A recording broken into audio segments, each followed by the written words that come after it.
我2個星期前咧就咳，2個星期前咳係。咁啊睇咗第一次啲藥咧就冇乜效。咁第二次就開抗生素嗰陣時都係麻麻地嘅都係。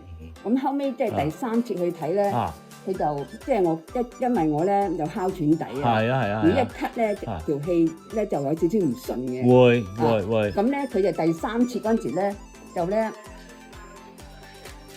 就開啲勁啲藥俾你。開咗呢隻即係嗰啲啲哮喘。氣管敏有哮喘咗呢個，OK。就食1個月嘅，咁就開咗藥水咗6日。咁我藥水我食晒啦，咁而家就冇咳嘅。咁呢個就用呢一個啦。呢個 OK 得，OK 好。